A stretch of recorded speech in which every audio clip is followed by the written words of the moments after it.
Alalayan mo ko ah.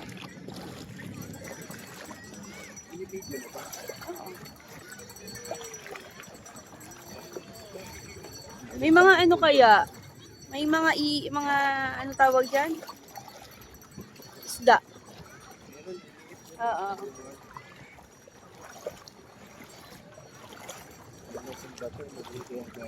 Ha? Mag-uwi tapos lalagay mo sa isda? Ha? Yan o, yung mga puti. Yan o, yung mga puti na yan o. Sus, ang putik naman dito. Ibas ka naman. May tubig naman dun eh.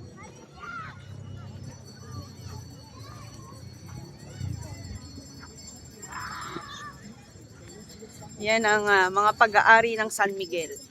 Nakikita nyo ba yung mga bundok na yan?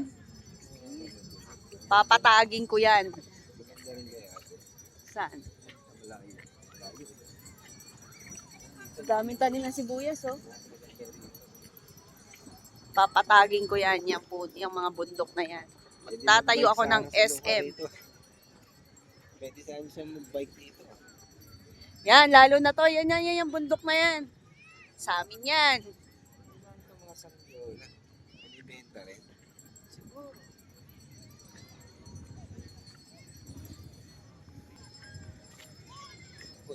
Nakatibig pa pala. Siyempre. Anniversary namin, kaya Doon nakarating yung dito, yung Wigo. Doon nakarating sa dulo. January 28 ang aming anniversary. Kaso, dahil sobrang hectic ng schedule namin, ngayon lang namin naisingit. Yan pala ang dingdong dates ng buhay ko. At ako naman ang Marian Rivera ng buhay niya. Tama ba? Gusto niya umakyat ng bundok. Grabe siya. Oo.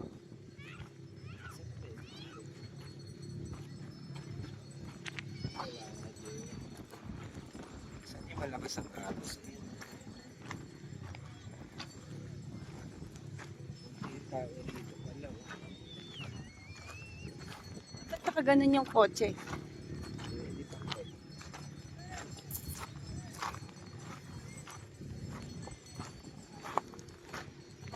Sa susunod, magka-camping na kami. Dahil uso ngayon ang camping, doon kami sa tuktok na yon magka-camping para wala kaming kasama. Bida-bida kami. Ang daming tao po ngayon dito sa Calabasa River, mga kakalabasa. 158, ang dami pala kubo. 160 plus. Yung 160 plus na yan, kinakapos pa daw po yan kapag summer. Kaya yung iba, ang ginagawa daw, nagpapareserve dito para hindi maubusan. Maganda rin pala rito. Malalim siguro. Hindi, malayo kasi Yan. Ito po yung mga kubo nila. 500 pesos po dyan. Yan. Tapos, ang environmental fee ay 10 pesos per head.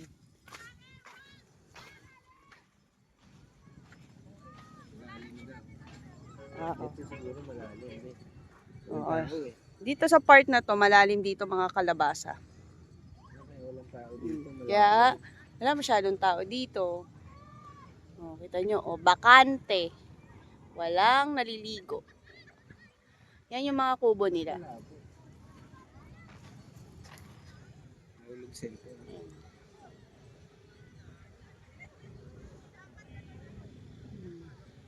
Kita nyo yan, mga bundok na yan. Amin yan. Ngayon lang. Pag alis namin dito, sa kanila na yan. Yan. Yung pala mo, Diba? ganda ng bundok. Eh, ano eh. Ipag. Magano tayo, video tayo na naka. Clouds. Ay, paano ba? Yan ang mga bundok na pag-aari ng San Miguel.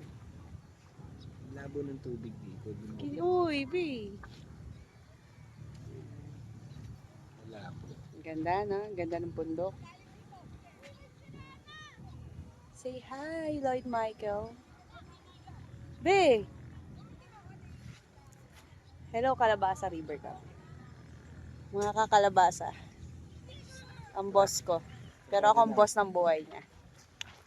Agree ba kayo, ha, mga kalabasa?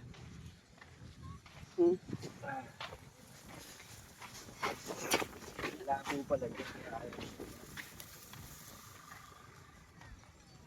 Yan mga guys, kakakalabasa.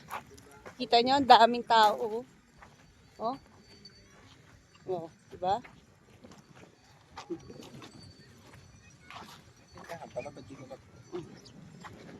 Yan mga guys, ang ganda talaga dito sa Gabaldon.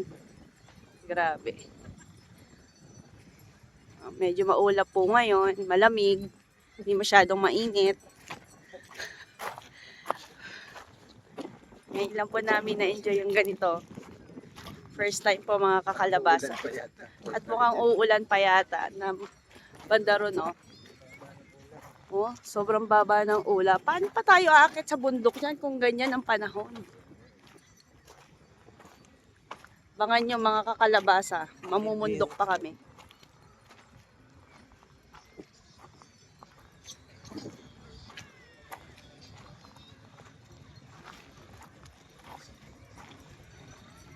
Zoom natin mga kakalabasa nang makita ninyo yung bundok. Yan. Kita niyo yan? Diyan kami magka-camping. Diyan sa tuktok na yan.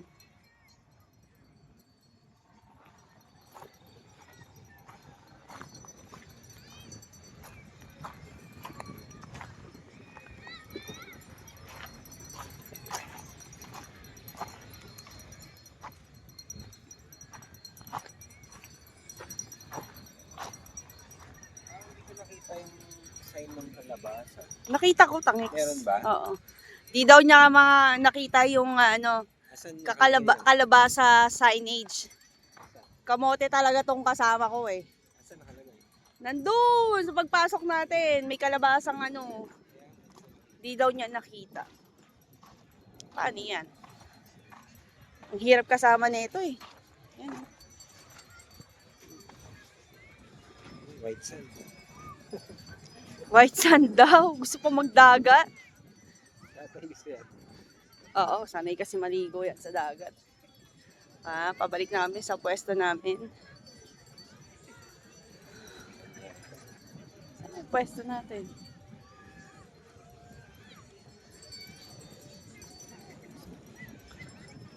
Ayun o, si tatay o.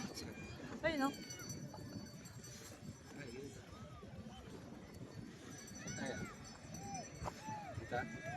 Saan? Malakad tayo sa ilog. Ayan o, usong-uso talaga ang camping.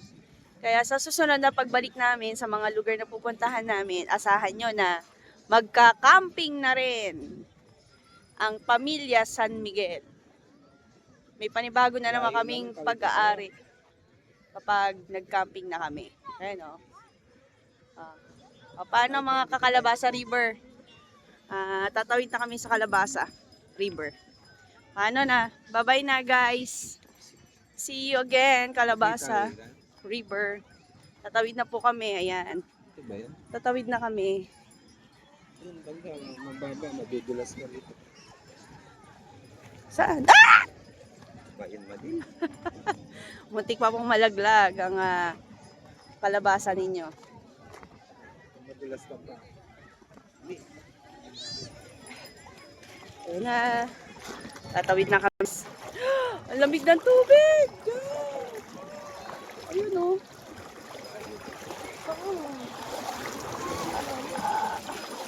Sana yung aking shorts.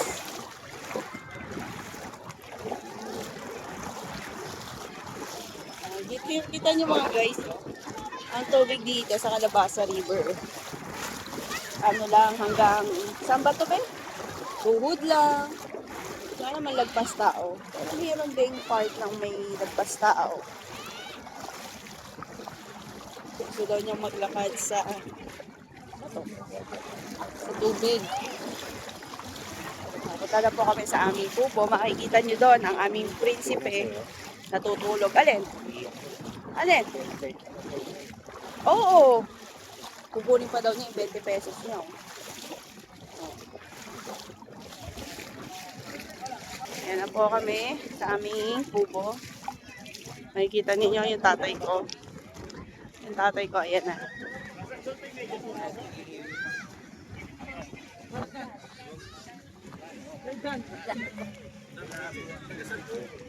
Ayan po, mga kakalabasan. Yung anak ko, nagdala pa ng assignment dito. Dito pa gumawa. Yan yung prinsipe ko. Tutulog. Natutulog ang aking prinsipe, mga kalabasan. Balot na balot yan, sobrang laki. Bayad sa information?